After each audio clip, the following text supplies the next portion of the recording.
Bonjour et bienvenue sur Ce Regard des Voir. Je suis Trémor Balbous et je vous souhaite une belle écoute de ma chronique intitulée cette semaine Être en cohérence.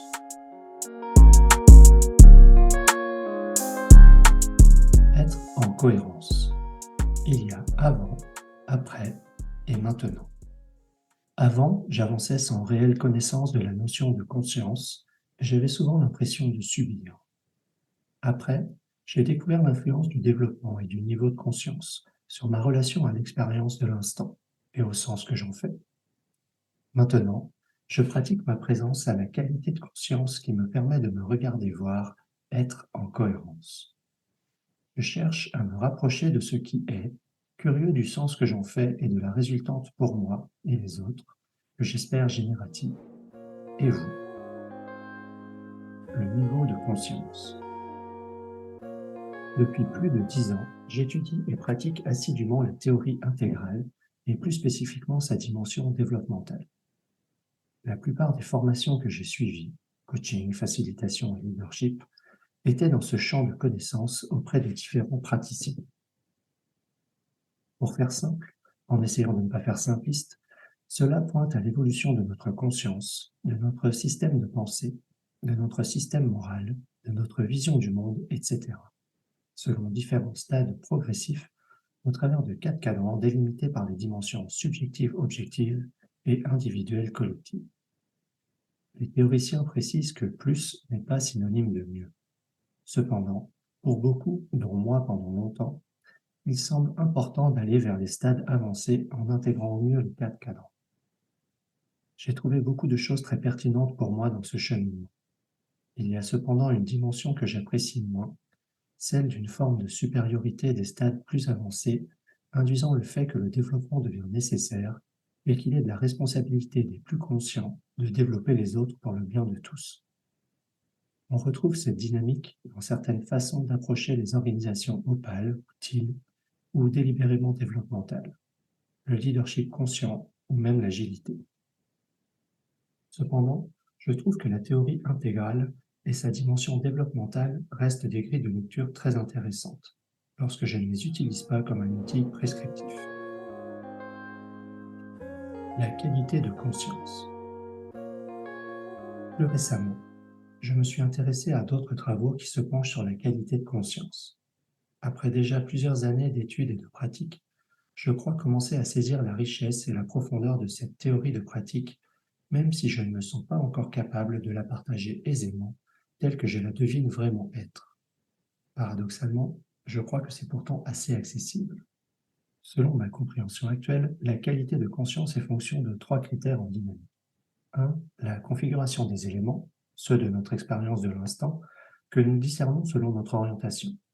2. Notre proximité à ce qui se manifeste. 3. Les attributions causales que nous appliquons et qui en résultent.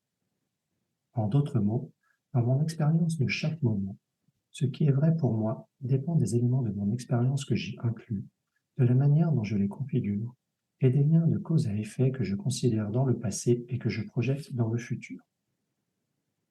Par exemple, en simplifiant à l'extrême, si j'ai mal au genou et que 1. Je considère simplement le fait que je me suis cogné hier, 2. Je considère mon historique de blessures, mon alimentation, mes antécédents familiaux, le fait que depuis 3 semaines j'ai intensifié mon entraînement, etc., et que je me suis cogné hier. Dans le premier cas, je conclus rapidement et indubitablement que c'est une simple contusion. Dans le second cas, peut-être que la contusion n'est qu'un effet d'une blessure latente qui a provoqué la faiblesse de mon genou et induit le fait que je me sois cogné. Soigner la contusion ne suffira probablement pas. Dans un cas ou l'autre, l'histoire est bien différente et mes actions aussi. Je trouve cette théorie de pratique puissante, car elle reconnaît qu'il n'y a pas à se développer. Quel que soit notre niveau de conscience, notre ouverture à explorer notre façon de créer du sens en relation avec d'autres nous offre l'accès au potentiel d'une compréhension commune. Je trouve que cela assainit grandement les dynamiques de pouvoir.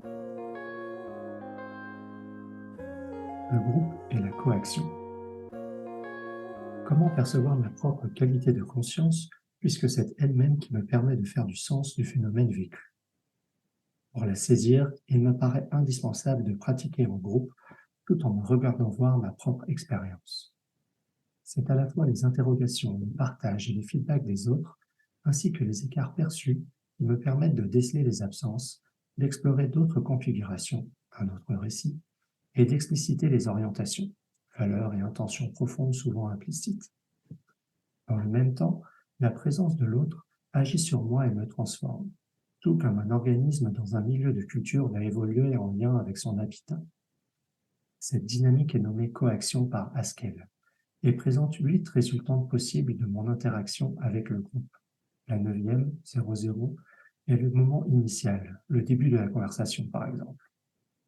Dans l'échange, ce qui est dit peut provoquer pour moi des anomalies, me déstabiliser ou me renforcer. Par la pratique, en restant ouvert, je développe un regard différent sur moi, sur l'autre, sur le monde, sur ma propre qualité de conscience. Je trouve cela incroyablement enrichissant et je ne suis encore qu'un apprenti. Peut-on d'ailleurs être autre chose qu'un apprenti? Pratique. Cette semaine, je vous propose la pratique suivante. Lors d'une prochaine conversation ou en réécoutant l'audio de cet article, je vous invite à être le plus ouvert possible à ce qui se présente à vous à chaque instant et considérer les questions ci-dessous. Que se passe-t-il lorsque je comprends ou ne comprends pas? Que se passe-t-il lorsque j'ai le sentiment d'avoir tort ou que l'autre, ici l'auteur, a tort? Quel jugement, conclusion ou question émerge en moi? Comment mon corps m'en informe-t-il? Qu'est-ce qui se transforme en moi, tête, cœur, corps, à chaque instant pendant la conversation ou l'écoute? Quel est le bilan de la coaction pour moi, pour le collectif, dans le cas d'une conversation?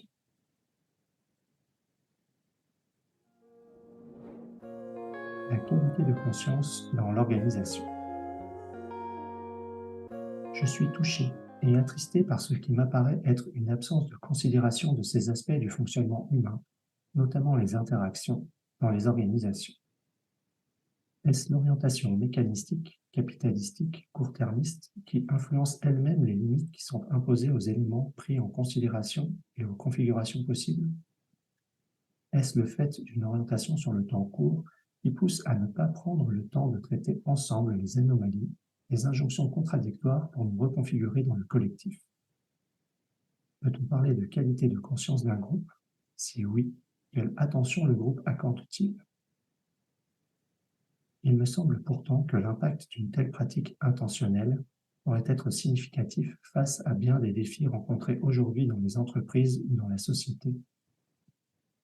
Finalement, je constate qu'il y a quelques éléments indispensables et parmi ceux-là, le temps, la confiance et la sécurité. Sans ces éléments, la coaction moi-organisation est presque systématiquement neutre ou négative pour moi. Quel est alors l'impact sur ma santé et celle de l'organisation lorsque cette coaction est neutre à court terme ou mieux, et souvent négative à long terme, même pour l'organisation?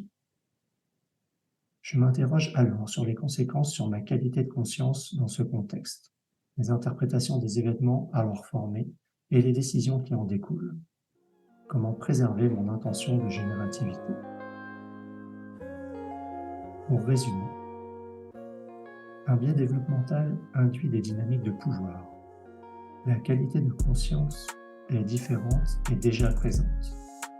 La pratique nécessite un espace collectif sécuritaire. L'attention collective permet de rechercher la symbiose. L'inattention péjore la santé de l'humain et de l'organisation. Et si, pour la conscience aussi, on préférait la qualité à la quantité? Qu'en pensez-vous? Merci pour votre écoute. Vous pouvez retrouver le billet de blog associé à cet épisode sur se-regarder-voir.com, se-regarder-voir.com. N'hésitez pas à y déposer vos partages et commentaires. À la semaine prochaine!